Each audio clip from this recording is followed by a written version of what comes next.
DreAllDay.com. You're now tuned into the show where you learn the discipline to show up day after day, to do the work, the confidence to put yourself out there boldly and authentically, and the mental toughness to continue showing up, doing the work, putting yourself out there, even when the success you've expected to achieve has yet to be achieved. And on top of all this, you get a huge dose of personal initiative. That is the go-getter energy that moves any one of us, including yourself, to go and make things happen instead of waiting for things to happen. And then we put all this together into a series of frameworks, approaches, insights, strategies, and techniques all underneath the umbrella of one unifying philosophy that is called Work on Your Game. My name is Dre Baldwin, also known as Dre All Day, and welcome to the show. And today's topic is price versus cost. You thought these were the same thing. They are not the same thing. They are not the same difference, or they are not two words that are interchangeable. They actually have very specific meanings. We're going to get into what those meanings are, and we're going to talk about why it matters that you understand the delineation between these two terms, especially those of you who are consumers, which is everybody, and those of you who are salespeople, which is also everybody. So these terms, as I said, often used interchangeably, not the same. I'm going to help you understand the difference so you can make better decisions when it comes to how you spend and how you sell. I don't really need to give too much background on this one. Let's just get right to it. Point number one. Today's topic, once again, is price versus cost. Number one, price is a one-time thing. Price is a one-time thing. What is the price of this ice cream sandwich? What is the price of a slice of pizza? What's the price to get this widget that I need to buy for my office off of Amazon? Price is what you pay in order to get something that you want. All of you generally understand price. Price is one that most people generally get. All of you have bought things before. Many of you have sold things before. If you didn't sell a thing, you sold yourself. You go get a job and they say, what are your salary expectations? You are giving them a price because they have to pay that price in order to get you for the job. Now, technically, they pay you over and over again as long as you keep the job, but it's a similar idea. So if I go to the grocery store and the total comes to $100, then the price of my groceries was $100. Again, the price, $100 for those groceries. I only pay for them one time. I don't have to pay for the bananas over and over and over again. Now, if I go buy more bananas, then I have to pay for them again. But those bananas that I ate 3 months ago, I don't have to keep paying for them. I only pay for them one time. So anything that you buy, the same principle applies. So when you're looking at buying something and it seems that the price is maybe a little bit higher than maybe what you are, than what you expected or what you're comfortable with, you should also keep in mind that price is something that you only have to deal with just that one time. You need to keep that in mind because there are many times in life when we need to do things that we only had to deal with it that one time, either that one time or just one time period. But because we are so discomfited and uncomfortable with the price that has to be paid, even though it's only one time, that we often will pass on paying that price, and therefore we do not get the thing that we want. And I'm gonna get to that even more when we get into our next points. So price is, again, a one-time thing, and I want you to keep this idea in mind as we move on in this episode. When you'll better understand why I'm emphasizing this when I contextualize it with the rest of the content. Keep in mind, again, one time, not over and over again. Most things that we only have to deal with one time, they're easy to deal with because we know it's only one time. Can we agree? The challenge with this concept is that most people tend to focus on price, even though it is only one time, and people focus on it as if they're going to have to deal with it forever, when the truth is the exact opposite. This is why you need to understand this for yourself as a consumer, and you should also understand this for yourself as a salesperson, because it is inevitable that you will deal with a prospect who has an issue with the price for the same reasons that I just explained. You're going to deal with someone who has an issue with price, and the reason they have an issue with it is because they don't even want to deal with pain one time of having to pay that price. And that leads us to the next point. When I give you this next point, you'll understand more why price needs to be put in its proper context. Point number two. Today's topic, once again, is price versus cost. Now, what exactly is cost? Because, again, I'll venture to guess that many of you showed up to today's episode with an idea that price and cost were the same thing. I told you they're different, and let me tell you why they're different. Cost, ladies and gentlemen, is lifetime. Cost is an ongoing, recurring situation. Cost is always happening. The third law of economics, ladies and gentlemen. I just told you this in episode number, what number was that? I think it was 3261, but let me check. Laws of economics, 3261. I need to remember that number because I'm going to keep mentioning that. Episode 3261, first three laws of economics. The third law of economics, ladies and gentlemen, is opportunity cost, also known as no free lunches, also known as trade-offs. Everything in life has a trade-off. I told you this in episode number 2174. What all this means is that anything you do in life always carries the cost of everything that you did not do while doing that thing. Such as when it relates to price and spending, anything you don't buy, for example, because the price was too high, the cost of not buying is everything that you don't get because you did not make the purchase. For example, if yesterday, as a matter of fact, I was out with my son and he was riding his scooter. He's big enough to ride a scooter now, so I had to take him to actually do activities. Can't just walk him around anymore. They get bigger, you got to actually have him do something. So he likes to ride around on his scooter. So fine, he's riding on his scooter.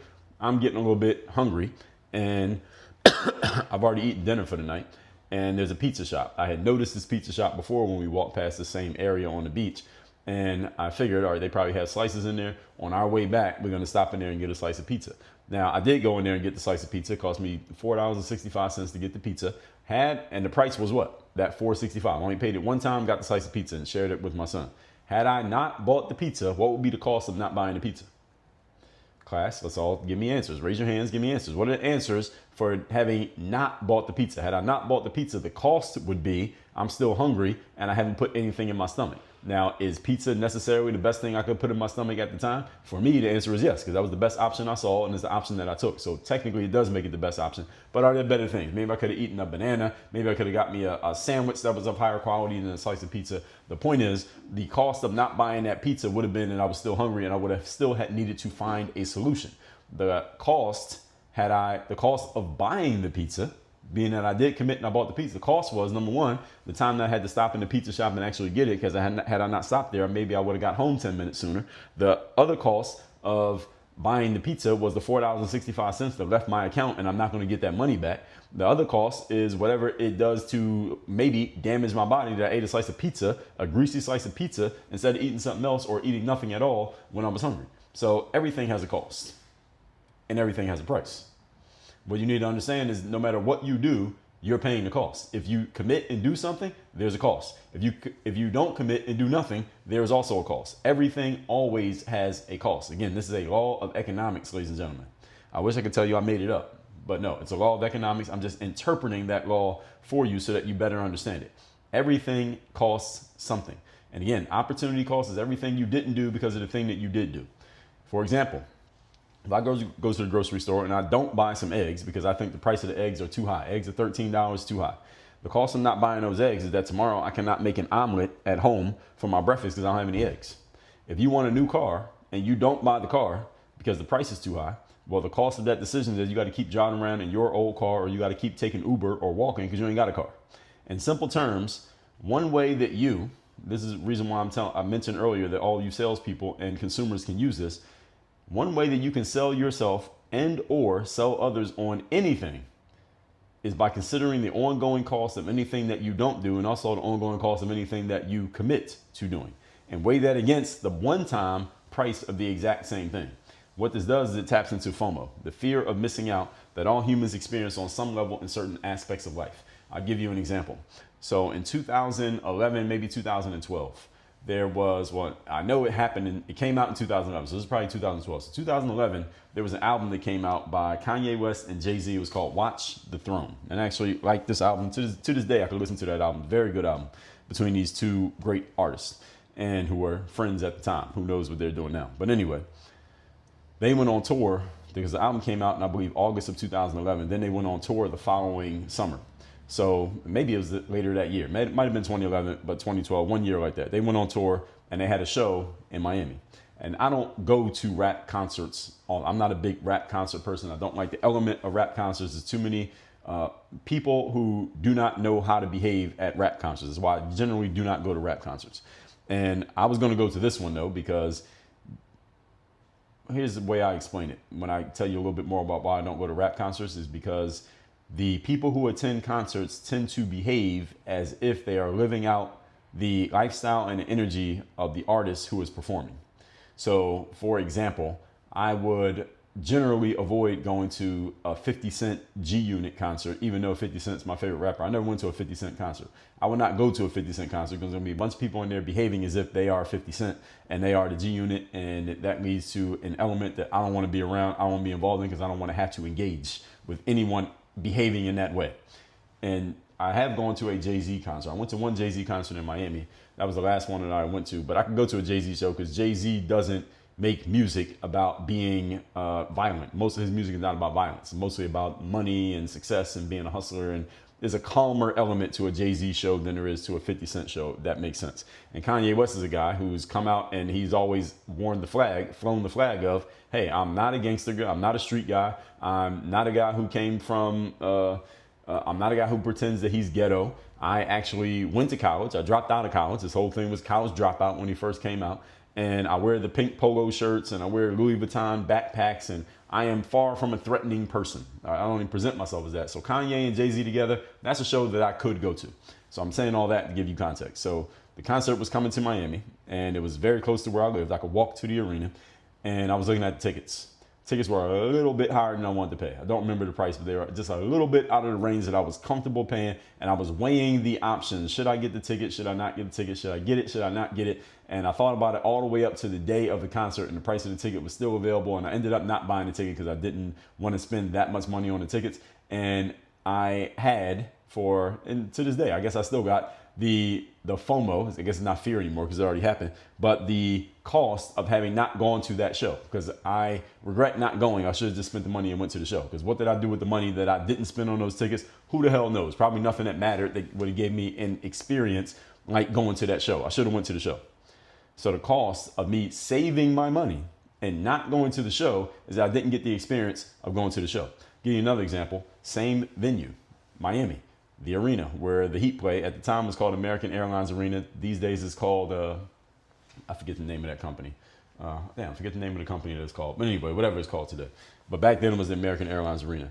And I was at a Miami Heat game in the preseason for the 2009-2010 season. And I go to this preseason game, and I don't remember where we got the tickets from, but somebody who knew somebody with the Miami Heat had given us the tickets. So the tickets are really good. They're like the 8th row, but it's a preseason game. So the arena is half empty, more than half empty. And Miami people show up late to the game. I got there on time, it's half empty. So as I'm sitting there in the seats, this guy who works in the ticket sales department, he comes over to our seats and he says, hey, just introducing himself. And he says, hey, I can put you all in some better seats. Come with me. So he brings us from like where we were probably like the 15th row. He brings us to like the 8th row or the 7th row. Really good seats. You're right there. It's close. You can get to the floor without being on the 5th row, 4th row, 3rd row, 2nd row, 1st row. And the reason he did this is because, of course, he's trying to make a sale. And he assumes that maybe we're some people who might buy. So we start having a conversation. I tell him I play basketball. At this time I'm playing overseas. We have a conversation about basketball. And he says, hey, what do you think about getting a season ticket package? You know, this might be a good time to get the package. And I say to him, well, no, I like basketball, obviously. And I do like going to the games somewhat. But there was a couple of objections I offered to him. Number one, I'm not going to 41 games. NBA season is 82 games. Half of them are at home. I said, I'm not going to 41 basketball games. Number two, this team ain't that interesting to watch unless Dwayne Wade is playing, because he was the best player on the team at the time and they didn't have any other star players. That's number two. And I don't know if I had a third objection. I think it was just those two. Oh, and here he responded to that by saying, well, hey, if you own season tickets, you don't have to actually go to every game. You can just put your tickets on something like SeatGeek or wherever, Craigslist, and you can sell your tickets to every game. So it's basically an investment for you. And I said to him, my response to that was, well, look around this arena. With the type of team that you all have here, these tickets, sometimes I'm going to end up eating the ticket. Eating the ticket means you have something to sell, but you can't sell it because nobody wants to buy it. I may end up eating these tickets for a lot of your home games because this team is just not that exciting to watch. It'd be hard to sell these tickets on the secondary market. This team just ain't that good. And the Miami Heat were not that good. They were good enough to make the playoffs and lose in the first round pretty easily because they had Dwayne Wade. They were good enough to make the playoffs. He was a superstar, but they weren't good enough to be that exciting. And I even told him, look, if I am about to watch a Heat game and Dwayne Wade's not playing, I'm not watching the game because this team ain't worth watching. And he said he had another response to my objection. Here's what he said. He said, well, listen, since you're a basketball fan, Dre, I know you know about the summer of 2010. Those of you who are basketball fans may remember this summer. In the summer of 2010, to give you all context, there was this whole conversation going on the entire season up to that summer of 2010 that, hey, all these star players are about to be free agents. Dwayne Wade is going to be a free agent. Chris Bosh is going to be a free agent. This player named Carlos Boozer, His two sons are two-star high school players. I think they're on their way to college. By the time you hear this, I think it's the summer before they go to college. His two sons, Carlos Boozer, he's about to be a free agent. This guy named Amari Stoudemire, he's going to be a free agent. And LeBron James is going to be a free agent. All these guys are going to be free agents. And this is what the sales guy is saying to me while we're having this conversation. He says, I'm sure you've heard, Dre, that Pat Riley, he's the guy who's basically he does the wheeling and dealing for the Miami Heat, basically the general manager. He has freed up or is working on freeing up as much salary cap space as possible. Those of you don't know the jargon, salary cap space is basically the money available for a team to sign certain players. And LeBron and some of these other star players, it's known that they need to make a certain amount of money. So basically, Pat Riley, the Miami Heat's general manager, is making sure the Miami Heat's, what's the word? Damn, the word is escaping me right now. I need this term. So he was making sure that the Miami Heat's payroll, that's the word, their payroll will be clean enough in the summer of 2010 to where the Miami Heat could actually factually sign 3 players who all were on the maximum amount that a player could earn at that time. And what the salesperson goes on to tell me is that, well, since Dre, you probably know about that, and I did know about it, he was right. The Miami Heat might end up keeping Dwayne Wade, and then they might get somebody like LeBron and one other superstar to go with him. So imagine, Dre, salesman goes on, imagine if all 3 of these guys, there are 3 guys on the Heat. We already got D-Wade. Let's say LeBron comes here and we get one other all-star player to come here. Now the Miami Heat are going to be this superstar team that's going to compete for championships. I think you want to watch them then. I think those tickets will sell in the aftermarket then. So if you buy the tickets now, Dre, for this season, this last season before the summer of 2010, you will already be locked in. And now you're going to have an asset with these tickets to the next few years, however long, if this is pulled off, that there are all these other superstar players here with the Miami Heat and the arena is going to be full. What do you think about that, Dre? You want to know what I said to him? Here's what I told him. I said to him, dude, listen, we're both basketball fans, and I know you sell tickets for the Miami Heat, but let's be serious. LeBron James is not coming to Miami to play for the Miami Heat. And no other superstar. Maybe we'll get one other star player. Maybe a Carlos Boozer or Chris Bosh. Maybe one of them will come play with Dwayne Wade. But even if one of them was on the Miami Heat, that doesn't make this team that exciting. And LeBron ain't coming here. I know you got to do your sales pitch, and I know you got to tell me whatever the best possible outcome is. But come on, dude. No, that's not going to happen. I'm not buying season tickets. The guy pretty much left me alone. I never bought season tickets. How'd that turn out? Any of you know anything about selling tickets to a sports venue on the secondary market? Here's one thing you should know if you know nothing. All right. The tickets to Miami Heat games between 2010, when LeBron James did indeed come to the Miami Heat, along with Chris Bosh, tickets to go to a game for the Miami Heat between 2010 and 2014, which is when LeBron ended up leaving Miami and going back to Cleveland, those were the hottest tickets in sports for 4 years straight. In other words, if you're not getting the gist of what I'm saying, had I bought those season tickets in 2009, locked myself in as a season ticket holder, and then had season tickets every year from 2010, 11, 12, 13, and 14, I would have made a whole lot of money on the aftermarket, even if I never went to a single game. Because the amount of money I would have made reselling those tickets would have been more than the cost that I paid for the ticket. I would have made a profit on every single game, 41 home games a year, not to mention playoff games. And the Miami Heat went to the NBA Finals 2011, 2012, 2013, 2014, which means they went to the playoffs, 4 rounds of playoffs. So we're looking at probably at least 3, sometimes 2, many times 3, and often 4 home games in the playoffs, was a much bigger, higher ticket price every year, 4 rounds, at least 4 games each round. That's 16 or so home playoff games, or somewhere between, let's say, 7 and 16 home playoff games every year for 4 years straight, in addition to 41 home games where everyone wanted to go see LeBron James. Doesn't matter who they were playing against, because LeBron and Wade and the Heat were the biggest ticket in all of sports for 4 years straight. Let me ask you a question. Price versus cost.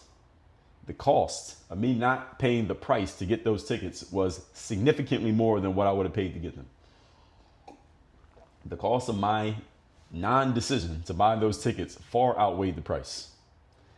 That's what I mean when I say price versus cost. Now, any of you are ever trying to sell somebody something, you can steal that story that I just gave you, and you can help them understand, are you concerned about the price, or are you concerned about the cost? Because the cost of my choice not to buy those season tickets was extremely high. Everybody following me here? Okay, point number 3. Today's topic, once again, is price versus cost. Number 3, to make better investments, this is all for all of you now, consider cost more than price. If you want to make better investments in life, consider cost more than price. Some of you may consider it a very high price and an inconvenient price to wake up in the morning and go to the gym and work out. I talk to a lot of people who tell me they want to, need to, should wake up earlier in the morning and work out, and or just work out in the morning when I wake up, whatever time I wake up, just make sure I get a workout in instead of continually putting it off. The price of working out may be an inconvenience for you, but the cost of not working out over time, it starts to add up. All of you who are listening to this, you know this. All right, look at yourself. If you're not working out on a regular basis, but you know you should, and you know you need to, what's the cost? It far outweighs the price. And the older you get, the more that cost starts to cost you. The more the costs become costly. As a general rule of life, that we end up regretting the things that we don't do more than we regret the things that we did do. I just gave you 2 examples myself of not going to that Jay-Z Kanye West concert and not buying those Miami Heat season tickets. Both of those, I regret what I did not do rather than I value what I regret what I did not do rather than valuing the fact that I held on to my money. And again, I can't tell you what happened to any of that money that I didn't spend. Even if the things we do don't turn out well. Let's say I went to the concert for Kanye West and Jay-Z and it ended up not being that great. At least I got a story to tell. Let's say I bought those season tickets in Miami Heat. Well, season tickets in Miami Heat, that would have been just financially on paper. I know I would have made money. And I could go to any game that I felt like. I'm a season ticket holder. I'd go watch LeBron and Dwayne Wade, which I probably would have done a lot. So even if the things we do don't turn out well, at least you get the experience and you get the story. And you don't have to live with the regret of having never tried in the first place. For example, the day before I took the notes for this episode, I was at a restaurant with my son. And on the menu, they had a different type of hamburger that I had never tasted before. Now, I knew I wanted a burger before I even got there. I said, let me try this place. I know they have burgers. Let me just try their burger. I'll try a burger anywhere. Burger and fries anywhere. So on the menu, the thing just said, is a cheeseburger with 2 patties and it has bacon. That sounds normal. So when I ordered it, the waiter said to me, hey, I just want to let you know that our burger is not the normal burger. We tend to call it an experience rather than just a burger.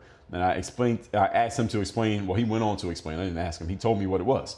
He said that the way the burger is that they bread the burger. It's breaded, both patties, they bread it and then they fry it. So it's basically like a fried burger patty is what they give you, and it's a breaded patty. And he said, well, we call it an experience, so I just want to let you know that when you order it, so you know what you're getting, so you're not surprised when it comes out that way. And then he asked me, do you still want to get it? You want to get something different? I said, I'll go with it, because it was the only basic bacon cheeseburger they had on the menu. So I really didn't have a choice other than getting something that I didn't want, so I ordered it. And to be honest, I didn't like the burger. I did not like it. But the waiter was correct in that I have a story, because here I am using it as context for this episode right here. The biggest challenge a lot of human beings have is that we focus too much on the short term of things and not on the long term. Again, I just use myself as an example of a somewhat of a mistake and a big mistake that I made. The 2 stories I gave you. The Jay-Z Kanye show was somewhat of a mistake. Not getting those Heat season tickets was a big mistake. But again, not like I was guaranteed. It was guaranteed it was going to work out the way that it worked out. But being that it worked out the way that it did, we call that resulting. In the world of logic, that's called resulting, which is you look at the outcome of a situation and you say, damn, if I knew it was going to work out that way, I would have made a different decision. The problem is you don't know how things are going to work out before you take the action. So technically, if it's any solace to me, is that there was no guarantee LeBron James was going to come sign with the Miami Heat. Because as soon as he did, guess what? That guy who was selling season tickets to me, he didn't have to sell anybody season tickets ever again. All he had to do was wait for the phone to ring. The next 4 years, he didn't have to sell anybody season tickets. He didn't have to try to pitch them, hey, you should be a season ticket holder for Miami Heat. As a matter of fact, Miami Heat probably fired people like him for the next 4 years because they didn't need salespeople. All they had to do was take the money. You understand? So technically it's resulting. So nobody knew that was going to happen, because if I did, then there probably wouldn't have been an opportunity to buy them in the first place, because everybody else would have known as well. So in other words, what we tend to do, back to my point, is that we focus on the short term, i.e. the price of a thing, which is only one time, instead of focusing on the long term, i.e. the cost of a thing, which is ongoing and forever. The price of investing, ladies and gentlemen, is that you have to give up some of your resources right now to invest. And we can talk about any kind of investment, name any kind of investment you want. You have to give up some resources right now to make your investment. Financial investment, time investment, relationship investment, effort investment. You got to give up something now to actually make the investment. But if you don't invest, then what you hold on to now ends up costing you more in the future. Any of you who's ever looked at a chart where people talk about investments And they say, hey, if you start investing when you're 18 and you invest $1,000 a month, it becomes this much money by the time you're 65. But if you wait until you're 38 to start investing $1,000 a month, it only becomes this much money by the time you're 65. We all understand in the long term what this means. And another thing, since we're speaking about that, costs, ladies and gentlemen, tend to compound on each other. Costs are compounding, meaning if the cost is 1 unit, it's not one, 2, 3, 4, 5, 6. No, each time that you add to the cost, it is multiplying on top of what was already there. So it gets bigger and bigger and bigger. That's called compounding, and it's one of the wonders of the universe is compounding. And it is great for you when you're using it to your benefit, and it's terrible for you when it's working against you. So you will be worse off for not setting something aside for yourself long ago when it comes to your prices versus your costs, because the costs, again, will cost you a lot more in the long run than the price costs you in the short term. So keep that in mind next time you need to make a decision about whether you want to deal with some short-term pain for long-term gain. All said, let's recap today's class, which is price versus cost. These are not the same thing. Number one, price is one time. Is what you pay to get something that you want, or maybe something that you want in the long term. You may not even get it immediately, such as going to the gym and working out. Number two, cost is lifetime, meaning it's ongoing. Anytime you do one thing, there is a trade-off of the thing that you did not do, or the trade-off of the thing that there may be a trade-off of the thing that you did do too, depending on what it is. And number three, to make better investments in life, consider cost more than you consider price. Simple as that. Yes, there is a price to this. Everything in life has a price. We all know the third law of economics is there are no free lunches. But what you should ask yourself not is what the price and how much is this price going to hurt me, but actually what is the cost? If I do this, what's the cost? And if I don't do it, what's the cost? And you should make your decision based on cost, not on price. All that said, everybody, workonyourgameuniversity.com. All right, if you want to make sure that you are a long-term benefit in terms of cost to the people that you serve, the community that you work for, your family, and to yourself, go to workonyourgameuniversity.com. Have me as your direct coach. Let's get strategy in place for you to go out and execute. Let's put a system in place and make it happen over and over again. Make sure everything and everyone are held accountable to make sure things get done to create the success that you want to create. Let's go to workonyourgameuniversity.com. Work on your game. Dre, all